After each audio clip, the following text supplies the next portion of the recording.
Welcome back. This is Judge Angel's All Stars, and we are honored to have with us today John Hudson and his book, Choosing the Right Path to Retirement and Success.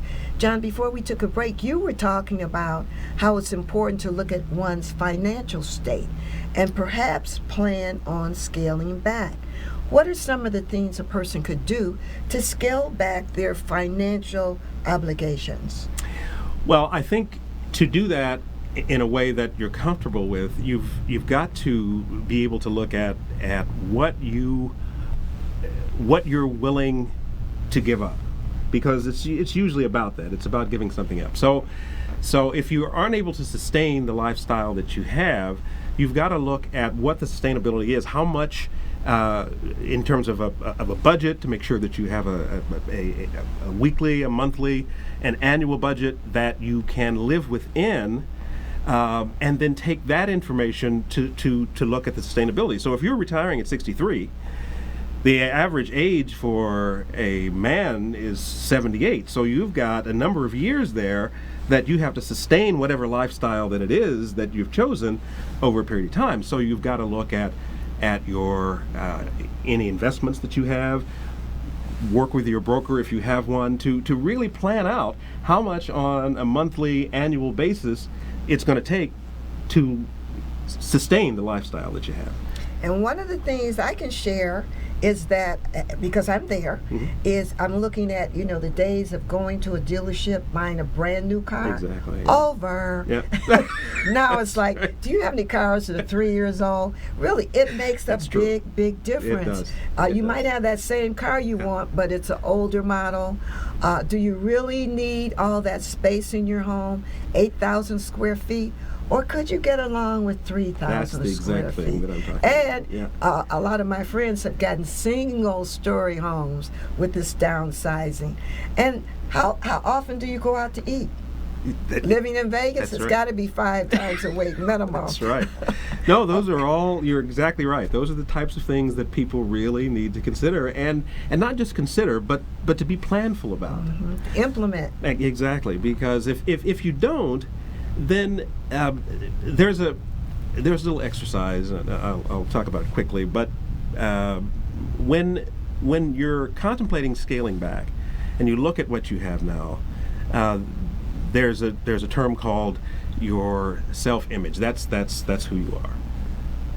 Then if you look at where you would like to be, that in psychological terms is something called your ego ideal. So the importance of that is, when you're looking at retirement, is the distance that you see between where you are and the lifestyle that you want to maintain impacts what's called your self-esteem. So if I'm sitting here and I'm seeing my friends go out to dinner 5 times a week, and they're going on vacations and doing all of that, and now I can't do that anymore, my self-esteem goes down. I don't feel very good about myself. And nobody wants to go through their elder years really not feeling good about themselves. Good. But the other part of that I am personally aware of, if you can't go on those big 21-day cruises with your friends, you substitute other activities that are just as much fun for you, that are not as costly. And that's part of the process you're telling us with the sheet, the pros and cons. Right. You decide what brings joy to your world.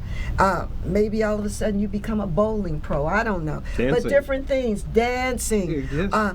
Things that don't cost as much money as being on a Lear jet for 2 weeks, and that kind of lifestyle.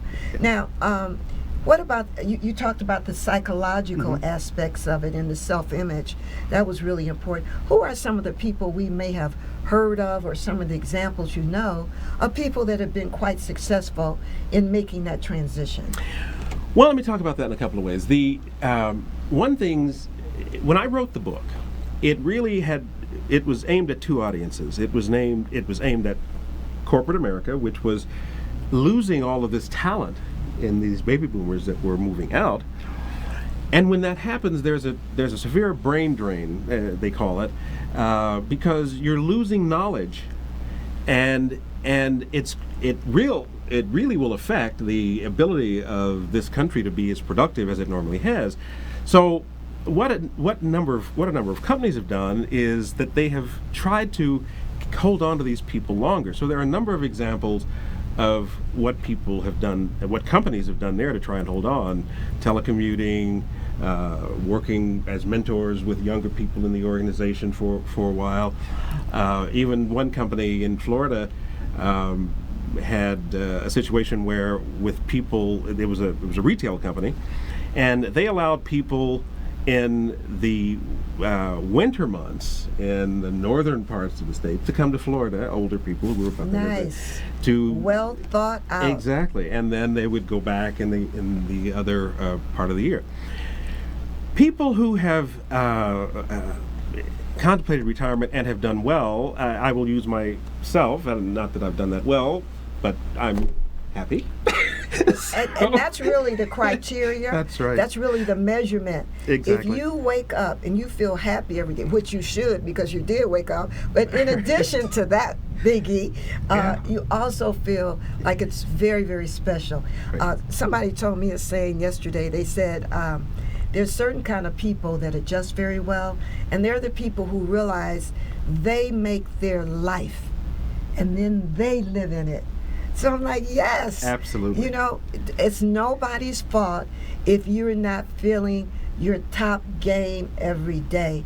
Because really, you have all the components that are necessary. Everything It's that you. need. Everything that you need, absolutely. And I do spend quite a bit of time talking about that sort of thing in the book. But it really is important to understand what it is that makes you happy, and avoid those things that don't. Now, in my case, as I mentioned earlier, I love to teach, I love to work with executives, I love to do consulting work.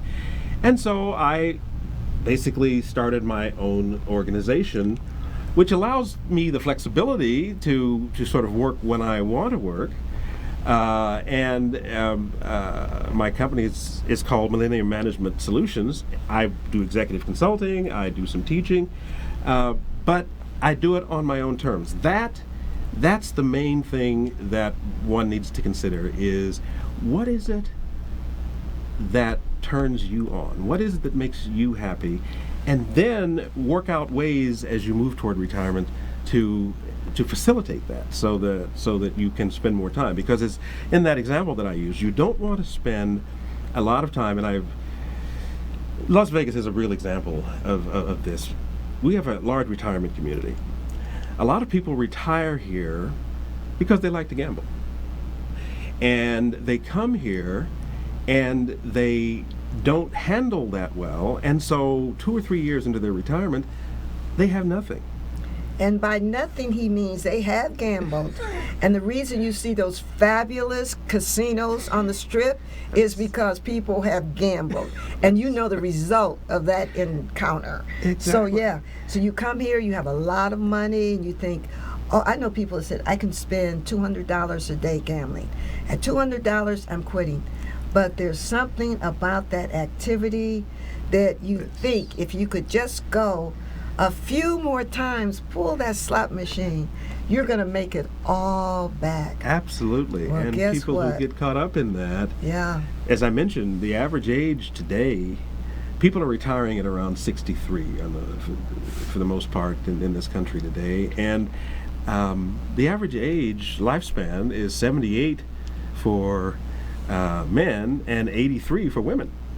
So can you imagine, after the first 5 years, you've basically spent all of your income that you thought you were going to be able to use for retirement, and you've got all of that time now that you've got to figure out, how am I going to live? How do you eat? Exactly. How do you provide It's a very transportation and sad- shelter for very yourself? sad situation. Yes. And I've seen several of those.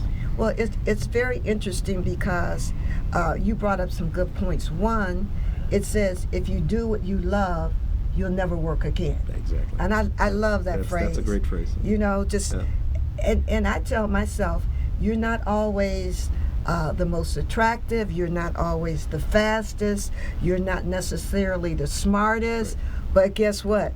If you love it, That's what's important. That's the end of that story, and it's called Absolutely. success, and it Absolutely. really works well. The other point you make that I think is so important about making that money last.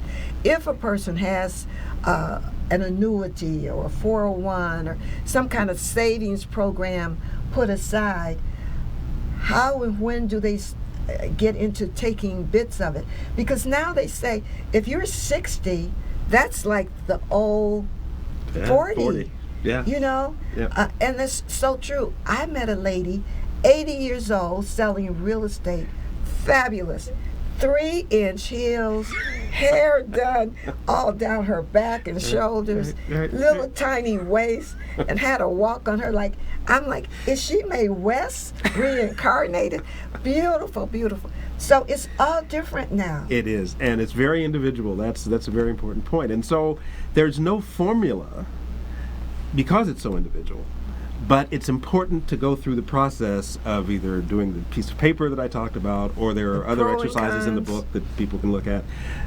But it's important to do it, because if you don't, you can be caught short. That's the key. To take that action to really analyze your feelings and your thoughts.